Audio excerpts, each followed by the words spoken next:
Okay, so let us start with incremental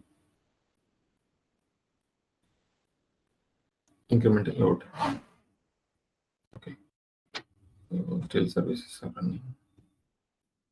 Okay, so before the services starts, so incremental load is basically, so when we are reading the data from source.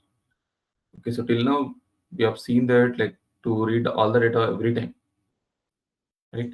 So whenever we execute, like we are getting all the data from source, so that we are using it for updated insert, or that we are using it for truncate load mappings. So in real time, where we'll be having three types of loads only, like either the target should be truncate load, update insert, or historical data maintaining. That is SCD type 2. Only these are the three types of target load types in real time that we are going to use.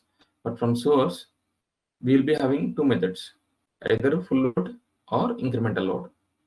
How do you identify it as a full load? How do you identify it as a incremental load? For what purpose we need incremental load? For what purpose we need full load? So basically, if source volume is lesser, then we can go for full load every time. But if source volume is huge, okay, so there are millions of data in the source table, and every time when we have to do update insert, every time we wanted to read millions of data, right? Every time if you wanted to read millions of data, then it will be very difficult, though there are changes are very less. Like since we are doing an update insert, so we just need only the records which are changed in the previous execution to the current execution. Okay, we just need only the records which are changed, either inserted or updated between the previous execution and the current execution. So if at all we wanted to pick only those kind of records, that we will call it as incremental load, capturing latest data, CDC, either CDC, change data capture, or incremental load, or delta load. Everything will come under the same concept. Okay, so in real time, when you get into real time, if people are telling that we have to do incremental load for this one, you should not think like what is incremental load. You should think like incremental load meaning we have to read the data, we have to read the data from source. Hi, Bhaskar. Hi, Okay, so Bhaskar. yeah, read the incremental data. To read the incremental data, so there are several methods actually. Okay, so one way is, so we need to have an identifier in the source table which is going to tell us that what is the record which has been changed in the previous execution. Okay, in between, let's say the load is every day is scheduled to run at every day 1 a.m. Okay, so now we wanted to capture the records. So from yesterday 1 a.m. to today morning 1 a.m. Because today morning 1 a.m. again the job is getting executed. Again from today morning 1 a.m. to the tomorrow morning 1 a.m. So in between this one day, how many number of records have been changed? We have to get only that data. Okay. Now, how do we get that? So when we say that, so we wanted to capture only last one day data. So then we need to also have an identifier in the source table, which is going to tell us that, so this particular so record has been changed. So whenever there is any changes happened in that record, we should be having some kind of a date field which should automatically change. So with that only we'll be able to capture the incremental data. Otherwise, we will not be able to capture the incremental data.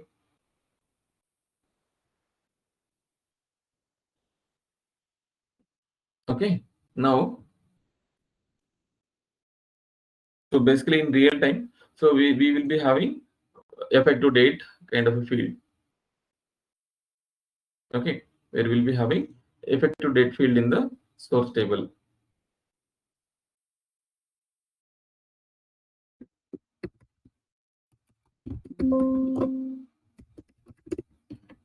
Okay, so where we'll be having this effective date kind of field, so which is going to tell us when the last change happened in this particular record.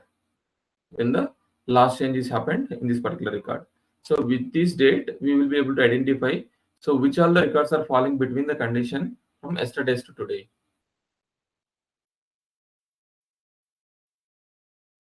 Okay, so to do that, there is a process that we are going to follow. So for that, we are going to use ETL job control table. Okay, in order to process this incremental load, we are going to have ETL job control table. So this ETL job control table, in every organization, different formats people are going to use it. Okay, but what we should know is, we should know at least one process when we get into real time, so that in the organization they'll be following a different processes. But out of that, at least we should be able to tell them that this is the process that we are following in my previous organization, so that what is the process that we are following here, so that we can uh, understand that process, what the people are using, and we can implement it. But if we don't know anything, then we will not be able to understand what is that concept of incremental load at all. Okay, so this incremental load is altogether, as I mentioned many times now, read the latest data or capture the latest data from source table. Okay, so for that, I'm going to create one ETL job control table. Bhaskar, we're not able to see your screen. Sorry. Your screen is not visible. Oh, sorry.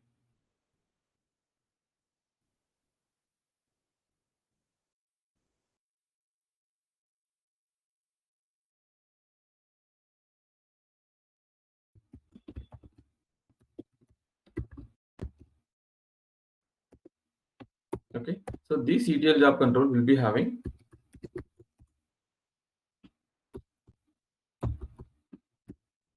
structure like this: table name,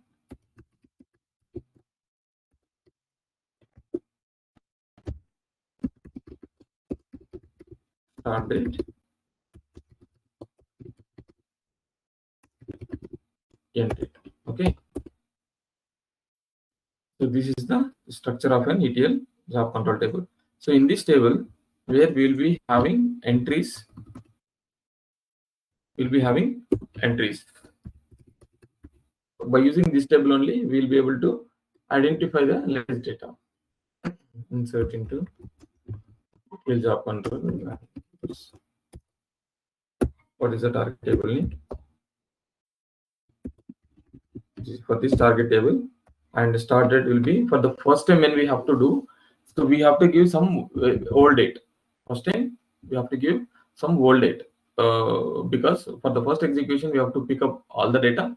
From the second execution we have to pick up only the latest data.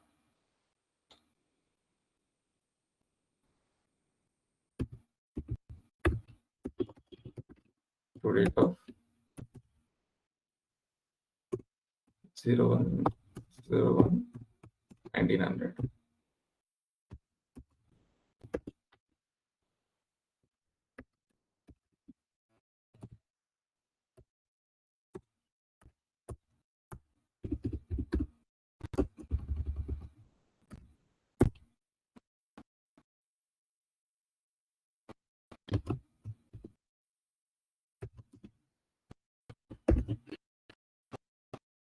Okay, for the first time we have to insert with some old record, some old value, because 1900, because we wanted to get all the data from the first execution. So why we have to give some old date? So from 1900, before 1900 we will not be having any data. So that is what is the assumption. So if at all there is any requirement says that we will be having the data before 1900, so then we should give 1000, like that very old date that we have to give, so that we are not going to miss any record in the first execution. Now we have an ETL job control table which is going to have table name, start date, and end date. So how are we going to use these date fields? That I'll explain now. Okay, so any question till now? Bhaskar, here we need to mention the target table names, not the source table names, right? Target table name, yes. Okay. So target table names only we have to mention here.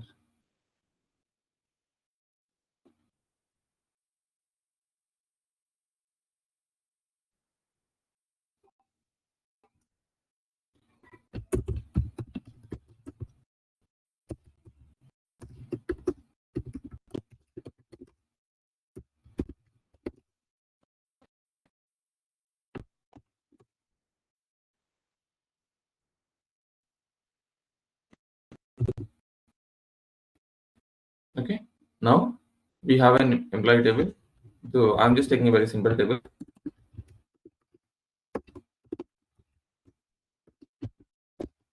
So this employee table is having very plain structure, name, number, address, and effective date. So this effective date is date that I have updated, so that it is showing as 1403. But here we'll be having time. So at what time this record has been inserted? 6:55. Okay. Now let us So, go to the implementation process. so Bhaskar, your EMP table is the source table, right? The table is the source table, yes. Okay. EMP underscore digit is the target table. This is the target table.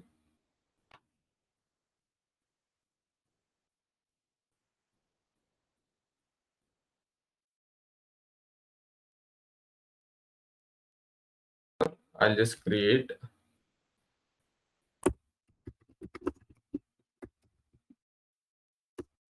EMP underscore INC. So let us have a different table for incremental load. Okay, so this target table name I'll give.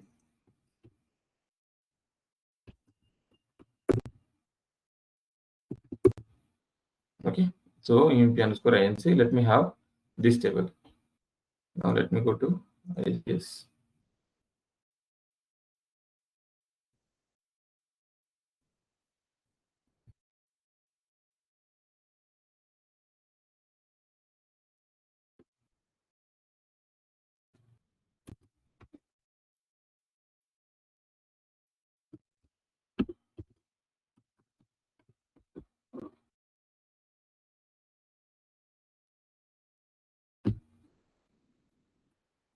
So concept wise, any questions? Anyone? What is incremental load?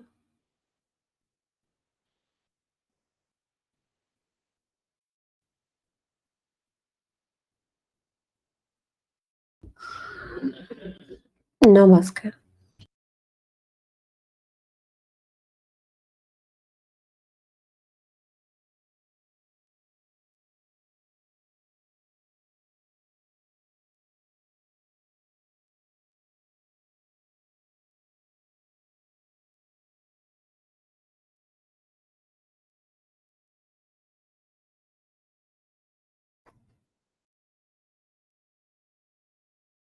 Okay, let me create a new mapping now for the incremental load separately.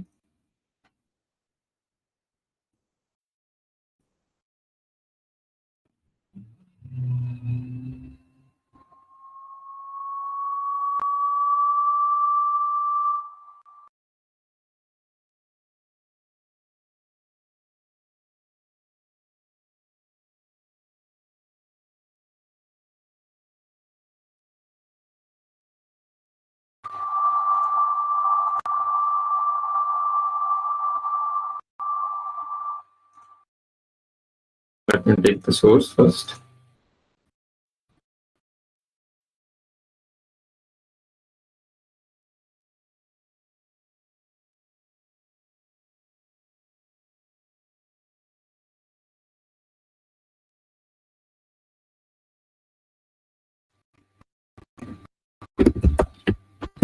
EMP is our source table.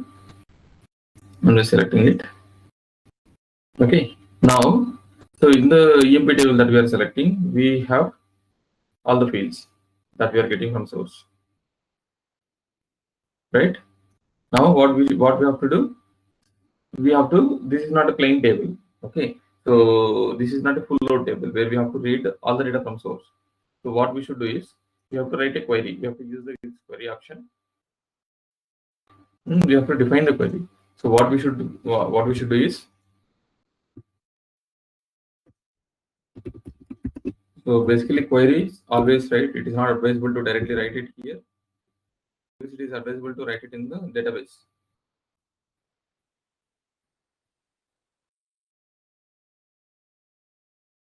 I just open one more worksheet. Okay, so here we have to write select name, number, address from EMP table. Effective date also is there, right? effective date from EMP table, where so since it is an incremental field, sorry, incremental data, we have to write a condition where effective date is greater than or equal to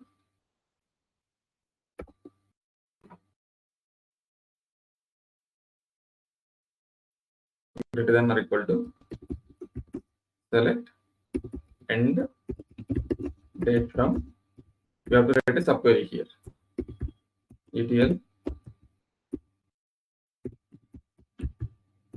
job control, where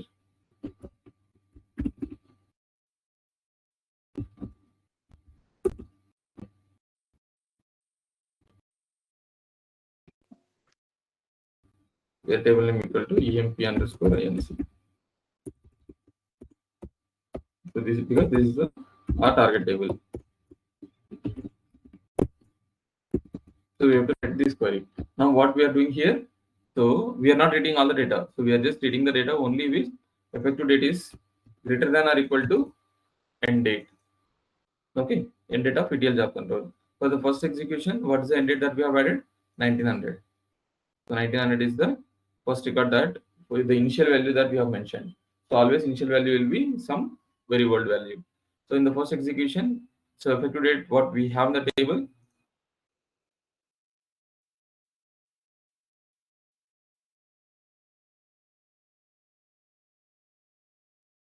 zero 03. So effective date is 1403. This 1403 is greater than 1900. So we are going to get all the data. From the next execution, it is going to see along with the time. So now let us execute. Instead of equal to, let us put greater than. Now this query I'm going to use it in my source query. Okay, so what this query is going to do, always it is going to pick up effective date should be greater than end date. Now when after the first execution, when we have to start with the second load, so this end date should have the today's date, right? When I wanted to execute tomorrow, so with today's date I have to update this end date. Otherwise, this always, if the end date is old record, every time it is going to pick up all the data. So even though there are changes are happening in the source end, so the records are being, the end date should be changed once after the ETL execution.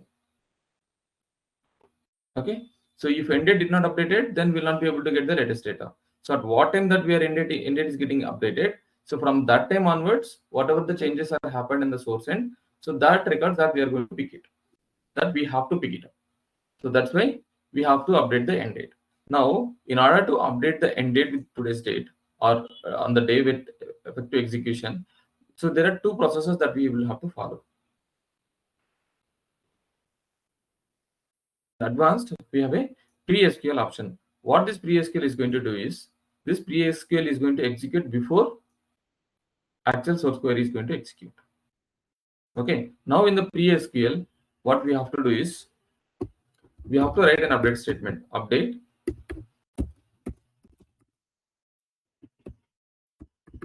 ETL job control, set start date as equal to state, where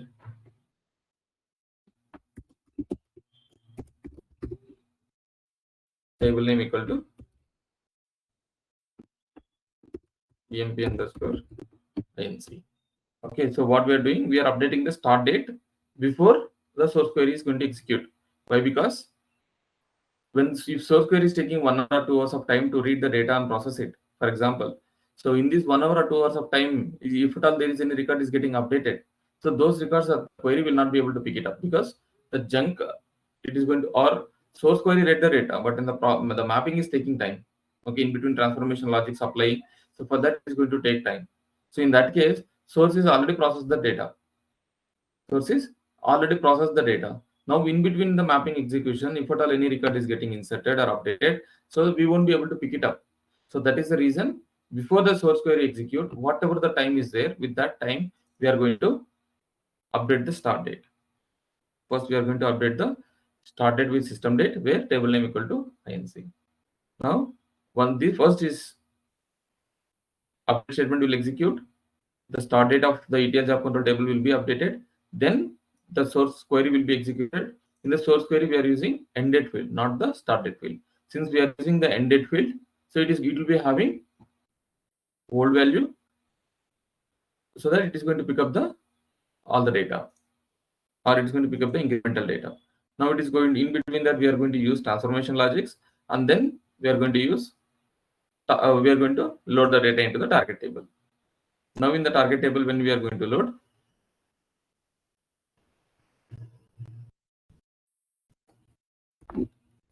emp underscore INC incremental.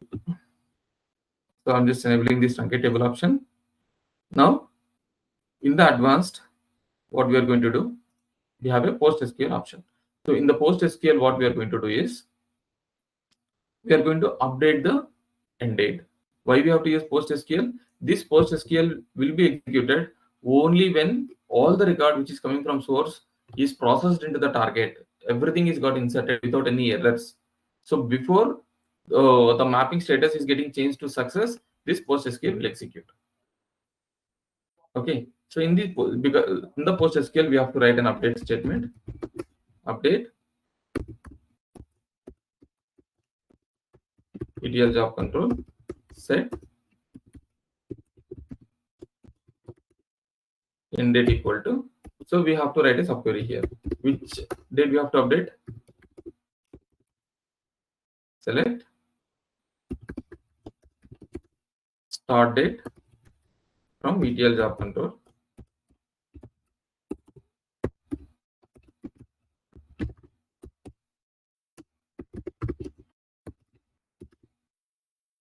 Where table name equal to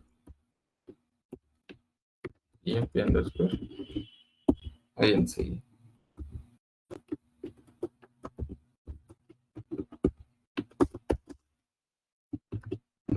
Where emp? Let me show here in the notepad.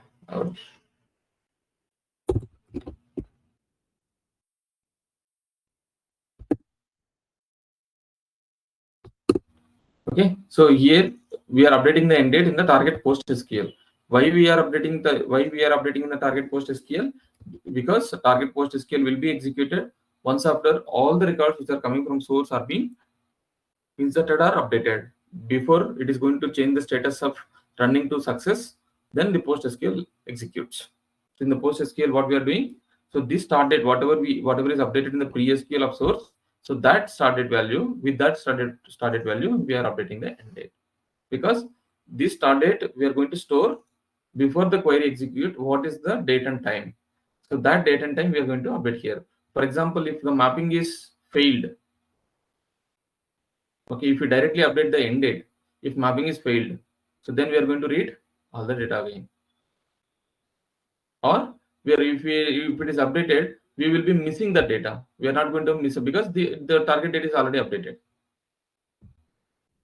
Okay, the end date is already updated. If we update the end date before the job is getting succeeded, so then we are going to miss the data if at all if the job is getting failed. So just to avoid that, we are going to follow this approach. First, we'll be updating that source pre-SQL, so that before the source query executes, whatever the date and time is there, with that date and time, the start date of ETL job control table will be updated. Now this start date we are going to use it to update end date value in the target post SQL. So the target post SQL meaning once source record is already loaded into the target table, then we are going to update the end date with the start date of ETL job control. So this we are going to use it in the target post SQL. So this is the usage of pre-SQL and post SQLs. On the field mapping,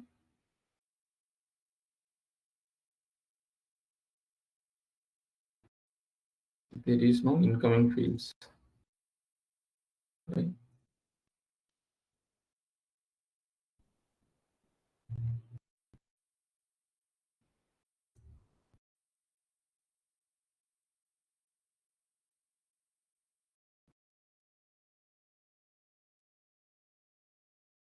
Invalid character.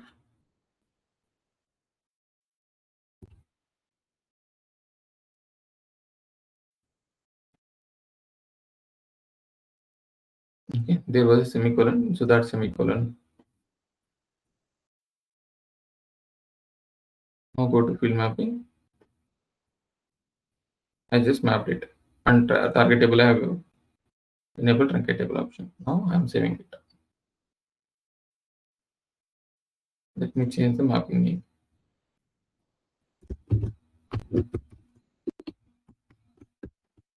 Bhaskar, I have only one doubt, Bhaskar. So in the post SQL query, you have mentioned two varchar statement, na? Hmm. So why do you mention the second varchar? It's already we have one varchar, No, right, in select segment. this is no. This is just for to get the start date value. Okay, whatever I Oh, selected, this is a subquery. So from this subquery, we are going to get the start date for this target table name. Now we have to update the end date for which table, for which record we have to update the end date. For this record, we have to update the end date. okay, okay. First one is for the start date and second one is for the end date. Yeah. So to select the start date, we are using this where condition. Okay, okay. This where condition we are using just to get the start date value because it is inside a subquery. If you see, it is inside a brackets. So this is a subquery. So this subquery is going to give the result of this one. But when we get this result, how this update statement will understand to which record I have to update the end date value. So we need to have a where condition. So whatever the value which is coming here, update this value to where the target table name is this emp underscore inc. Okay, Bhaskar. Yeah, thank you.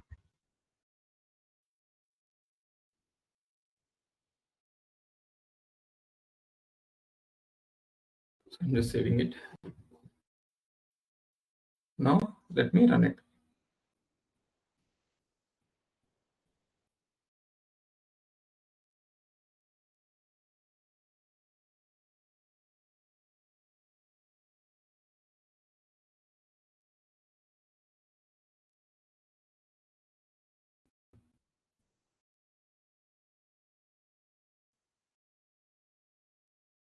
In the first execution, it read all the data from source table. Let me see the target table.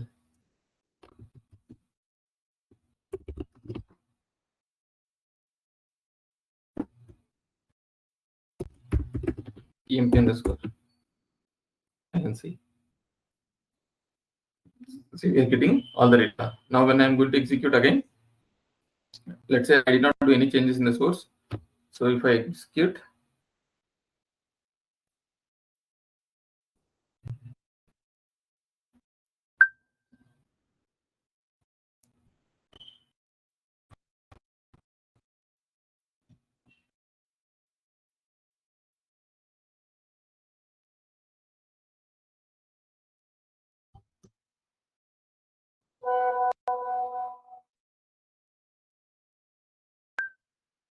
it is 0 records processed. Why 0 records are processed? Because in the source query, I have clearly mentioned to read the data from effective date should be greater than end date value. Effective date should be greater than end date value. Because of that, the mapping did not pull any records because in the ETL job control table,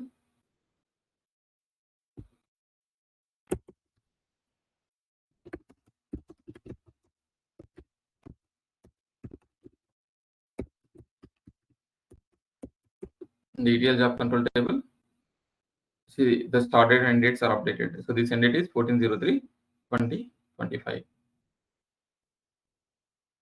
Okay. So for example, if I insert one more record,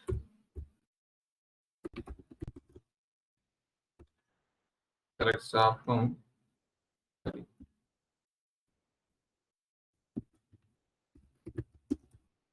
insert into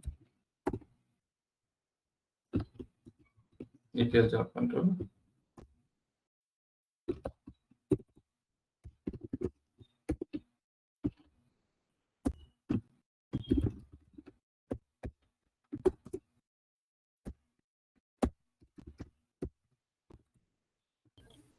Bhaskar, you should insert the record in employee INC table, right?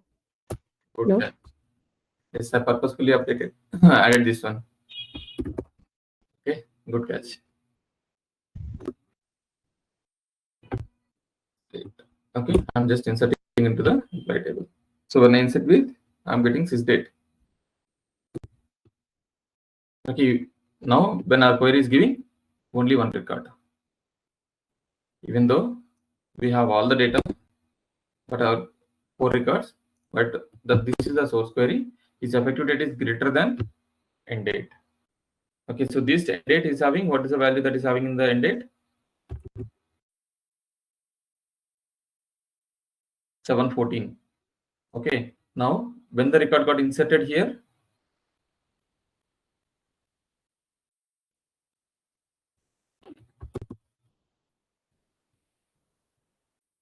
$16.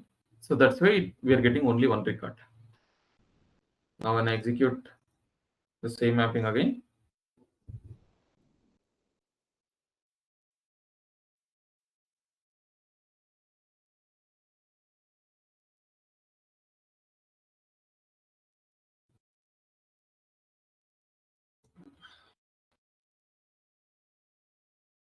Bhaskar, I think you're not committed. yes, I did not commit it.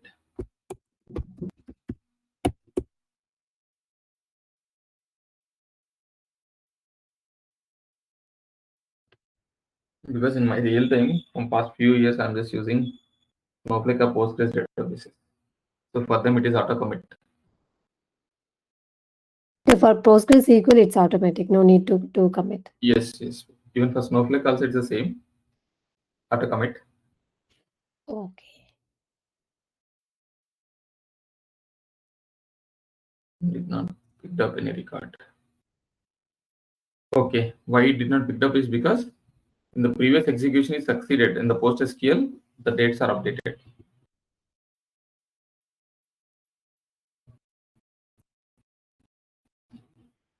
Even though since I did not committed it, right? So ETL job control table, so the date got updated.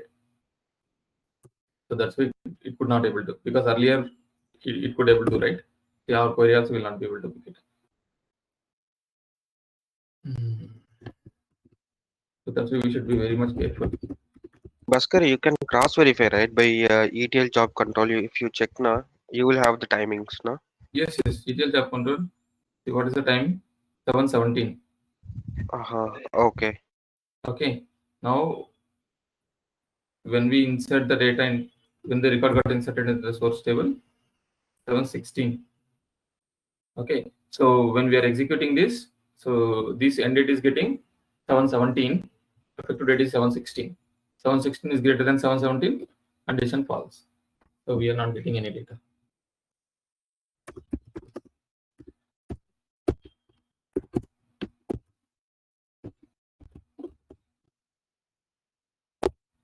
So I'm just deleting it and I'm setting it again and I'm committing it. So now I'm starting. So now the source query will pick up the data.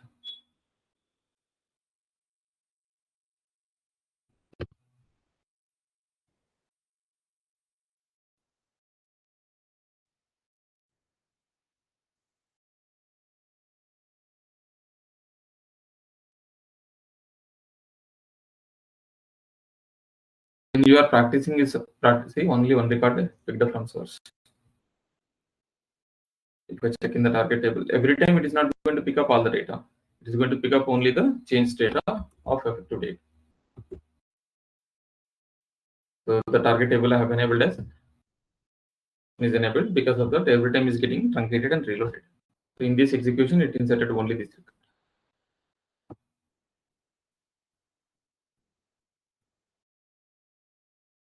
So this we will call it as incremental load. So there is a 3-step process.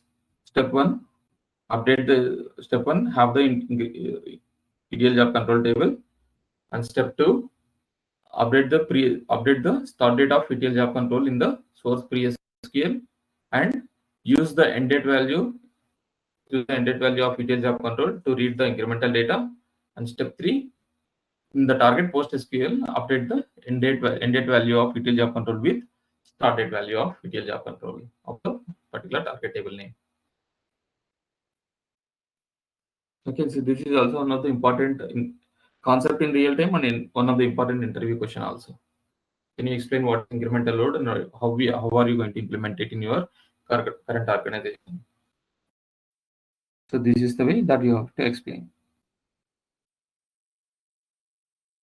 Bhaskar, this is the one we will call as audit table, right? Or audit table is different? No. Audit is a different. Audit is kind of a transactional data checks.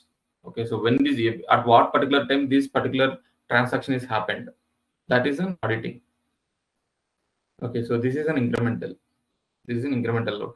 See, the one more thing which I told, right? So this is one process that you will have to learn. But organization to organization, the processes are different.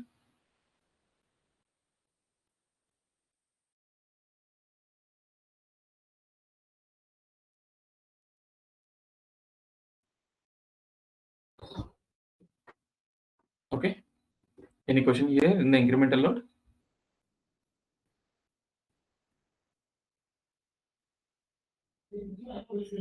No, Bhaskar, need to practice. Then. No, Bhaskar. Yes. See, you will have to make notes.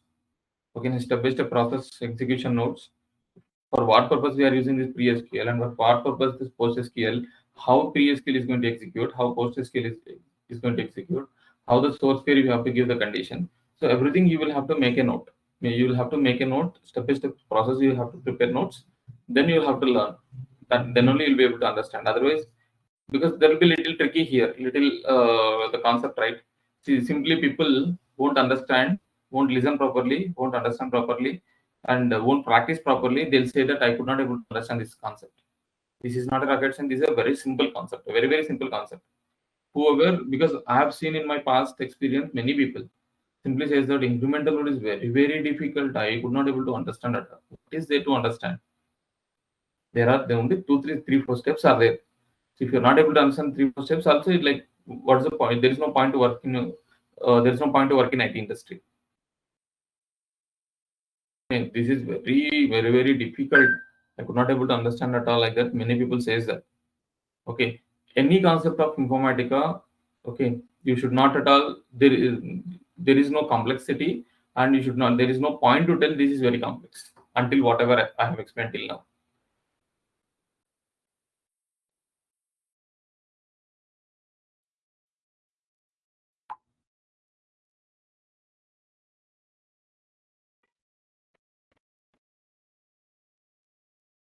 Okay. Yeah. Okay then. They think this is enough for today. So I request everyone to practice and let me know if at all you have any questions. Yeah, Bhaskar, you need to update the joins in the